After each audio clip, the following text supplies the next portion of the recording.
છે હું તમને આ રીતના કટ કરીને પણ દેખાડું। જો અંદરથી કેટલો સરસ નરમ એવો આપણો મોહનથાળ બનીને તૈયાર થયો છે। જો hello friends, welcome back to my kitchen. તો આજે આપણે ગાય છાપ બેસનમાંથી એકદમ જો આ ઝીણો જ આપણે લોટ આવતો હોય છે એમાંથી કરકરો આપણે મોહનથાળ બનાવીશું।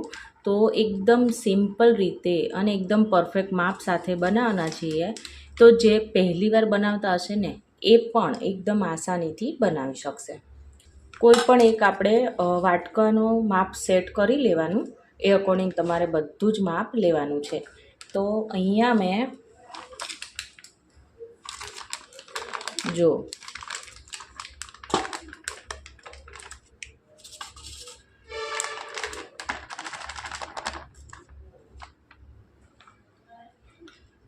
જો મેં એક વાટકો ભરીને અહીંયા મેં ચણાનો લોટ લઈ લીધેલો છે। તો ટોટલ આપણે 2 વાટકા ભરીને આ ચણાનો લોટ લેશું। જો આ બીજો વાટકો ભરીને લીધેલો છે। હવે આમાં છે ને આપણે મોણ આપવાનું છે।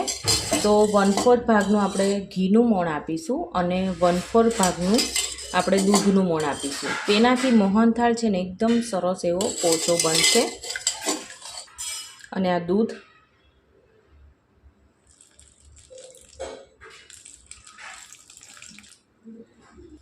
હાથેથી જ બધી વસ્તુને મિક્સ કરી લેવાનું છે। આપણે ગમે ત્યારે મોહનથાળ બનાવીએ, પણ જો આપણે કોઈ પણ વાટકી આપણે સેટ કરીને માપથી બનાવીએ ને તો કાંઈ આપણે ગળપણ આઘા પાછું નથી થતું અને ઘી પણ એકદમ પરફેક્ટ જ થાય છે મિત્રો। જો આ રીતના છે ને એકદમ આપણે લોટને બરાબર મસળીને આ રીતના મિક્સ કરવાનો છે। એટલે ઘી અને આપણે દૂધ જે એડ કર્યા છે ને એકદમ સારી રીતે આમાં મિક્સ થઈ જશે।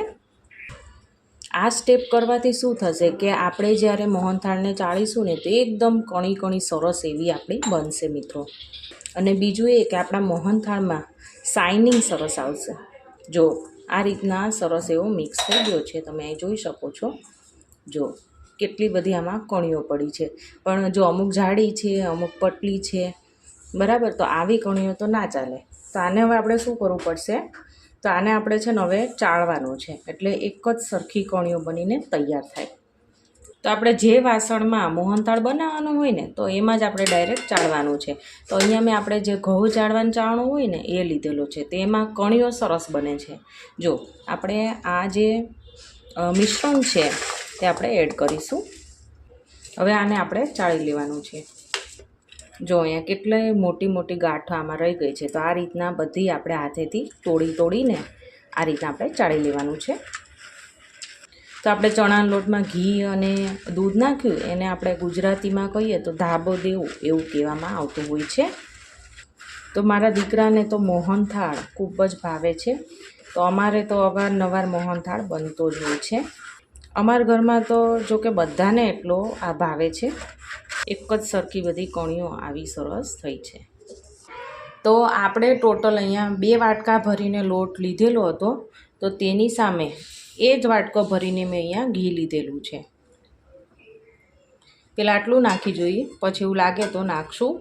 અત્યારે મેં પોણો વાટકો જેટલું ઘી એડ કર્યું છે, અને પાછળથી એવું લાગશે તો આપણે એડ કરવાનું છે। જો અહીંયા છે ને લોટ બધોય આપણો પલળી ગયો છે, એટલું ઘી થયું છે, એકદમ પરફેક્ટ એવું ઘી અત્યારે મને બરાબર જણાય છે। 2 વાટકો આપણે લોટ હોય તો તેની સામે પોણો વાટકો જેટલું આપણે ઘીની જરૂર પડશે। જો અત્યારે છે ને આપણે ગેસની ફ્લેમ હાવ ધીમી જ રાખવાની છે।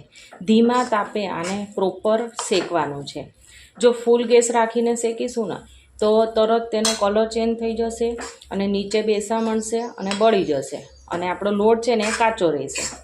આમાં આ ચણાનો લોટ હોય ને એને 10થી 12 મિનિટ જેટલો આને શેકાતા ટાઈમ લાગતો હોય છે, અને એ પણ આપણે ધીમા તાપે જ શેકવાનો છે। અને જ્યારે મોહનથાળ શેકાઈ જશે ને ત્યારે આખા ઘરમાં સરસ એવી સુગંધ પણ આવવા લાગશે। આજુબાજુવાળાને ખબર પડી જશે કે આમના ઘરે મોહનથાળ બને છે। તો જો ફ્રેન્ડ્સ, તમે અહીં જોઈ શકો છો આ રીતના બબલ થવા માંડ્યા છે, અને ઘી પણ જો અહીંયા છૂટું પડવા લાગ્યું છે, અને મોહનથાળ જો એકદમ ઢીલો થઈ ગયો છે। પહેલાં કેવો હતો કઠણ, અને હવે જો એકદમ ઢીલો થવા માંડ્યો છે।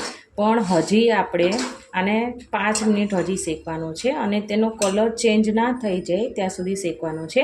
આને મારે શેકતા હજી મારે 10 મિનિટ થઈ છે, તો હજી આપણે એને શેકીશું. આ સ્વીટ એવી છે કે બનાવવામાં છે ને ટાઈમ લાગતો હોય છે, પરંતુ ખાવામાં એટલી જ સ્વાદિષ્ટ લાગતી હોય છે.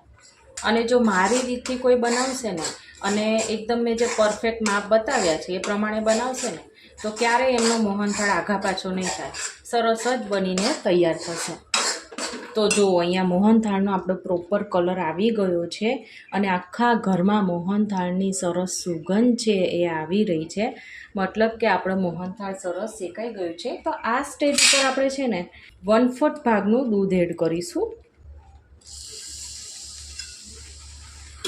એકદમ ધ્યાનથી, કેમ કે આમાં છાંટા ઉઠશે એટલે થોડું ધ્યાનથી આપણે મિક્સ કરીશું અને ફટાફટ મિક્સ કરીશું કે જેથી કરીને આ નીચે બેસી ના જાય. કેમ કે દૂધ નાખીએ ને એટલે પછી જો આ રીતના લોટ છે ને એ નીચે બેસવાની સંભાવના વધી જતી હોય છે. એના કારણોસર ફટાફટ આપણે મિક્સ કરતા રહેવાનું. જો કેટલું દાણેદાર આપણું મિશ્રણ એ સરસ શેકાઈને તૈયાર થઈ ગયું છે. હવે આને આપણે નીચે લેશું અને 2 મિનિટ જેવું તેને આપણે મિક્સ કરીશું. કેમ કે ઓલરેડી આપણે જે આ કઢાઈ છે એ ગરમ જ હોય છે, એટલે નીચે લોટ બેસી ના જાય તેના કારણે આપણે જો આ રીતના 1-2 મિનિટ જેવું મિક્સ કરીશું. આપણે ચાસણી બનાવી લઈશું. તો જે બાઉલથી આપણે લોટ લીધો હતો અને ઘી લીધું હતું એ જ બાઉલથી મેં અહીંયા 1 વાટકો ભરીને ખાંડ લીધેલી છે. તો 2 વાટકા આપણે જે લોટ હોય તો તેની સામે આપણે 1 વાટકો ભરીને ખાંડની જરૂર પડશે અને અડધી વાટકી આપણે પાણીની જરૂર પડશે. સૌથી પહેલાં તો આપણે આને ધીમા તાપે થવા દઈએ એટલે ખાંડ છે ને પ્રોપર ઓગળી જશે. ચાસણી જો આ રીતના વચ્ચે વચ્ચે આપણે તેને ચમચી મતલબ ફેરવતા જવાની. જો અહીંયા હજી ખાંડ તમને અહીંયા દેખાય છે ઝીણી ઝીણી, એટલે કે હજી આપણે આ ધીમા તાપે જ 2 મિનિટ જેવું રહેવા દઈશું એટલે સરસ ખાંડ છે ને એ ઓગળી જશે. જો અહીંયા થોડી વારમાં ખાંડ સરસ ગળી ગઈ છે અને આપણી ચાસણી છે ઉકળવા લાગી છે. આપણે આમાં છે ને 1 તારની ચાસણી લેવાની છે. ઘણા છે ને 1.5 તારની લેતા હોય છે, પણ એમાં પછી આપણે જે મોહનથાળ જે નરમ બનવો જોઈએ ને એકદમ પોચો એ બનતો નથી. તો આપણે છે ને 1 તારની ચાસણી હંમેશા મોહનથાળમાં આપણે લેવાની. હું તમને ચાસણી લઈને પણ દેખાડીશ. જો અત્યારે તેનું ટેક્સચર કેવું છે ને એ તમને બતાવો. જો આ રીતના પાડે અને જો આ રીતના નીચે આવી જાય છે ચાસણી. જોયું? હજી પાણી જેવી છે ચાસણી. હજી આને છે ને 5 થી 7 મિનિટ જેટલો ટાઈમ લાગશે. તો સાવ ધીમો ગેસ છે. હવે આપણે થોડો મીડિયમ કરી દઈએ એટલે ફટાફટ આપણી ચાસણી છે બને. આ જો ફૂડ કલર છે જે આપણે લાડવામાં એડ કરતા હોય એ જ છે, તે આપણે અત્યારે એડ કરી દઈશું. જો આપણી ચાસણી છે ને સરસ થઈ ગઈ છે એકદમ ઘટ. તો હવે આપણે ચેક કરી લેવાની. તો અહીંયા જો આપણે અહીં નાખી અને આને થોડી ઠંડી પડે પછી આપણે ચેક કરીશું. આંગળીમાં લઈ અને આ રીતના કરવાનું. જો દેખાય છે? જો આ રીતના 1 તાર બને છે, દેખાણ એકદમ જાડો એવો 1 તાર બને એટલે સમજી લેવાનું આપણી ચાસણી છે પ્રોપર બનીને તૈયાર થઈ છે. જો જોયું? બને છે ને 1 તાર. તો બસ હવે ગેસની ફ્લેમ બંધ કરી દેવાની. અને હવે આ ચાસણી છે ને એને નીચે ઉતારી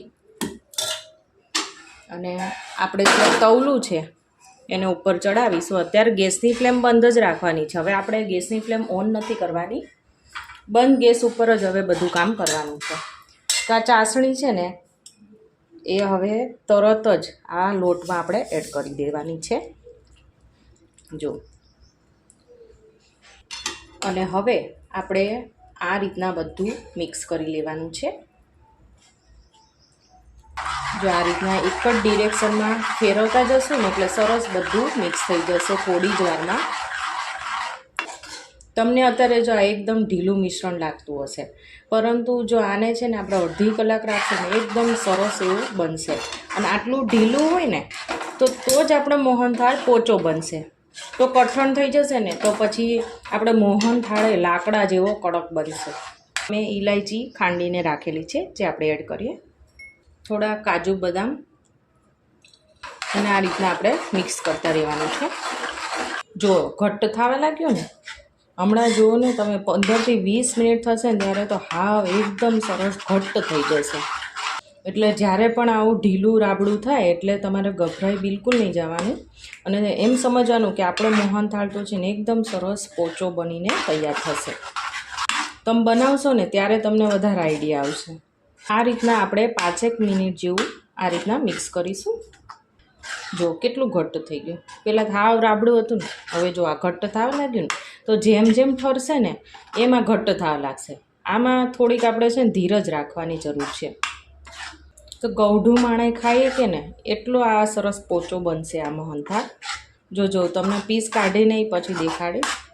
આપણું જે આ મોહનથાળ છે એકદમ સરસ એવો ઘટ્ટ થઈ ગયો છે, પણ હજી થોડોક આ ઢીલો જણાય છે.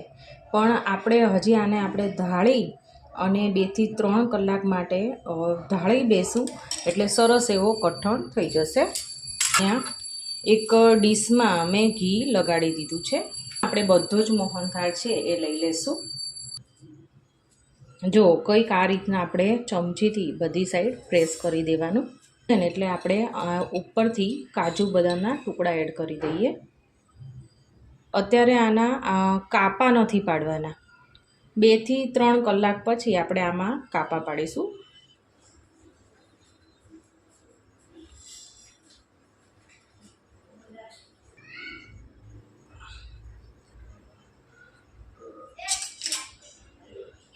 નાના પીસીસ છે એટલે થોડું કાઢવામાં એમ થાય છે.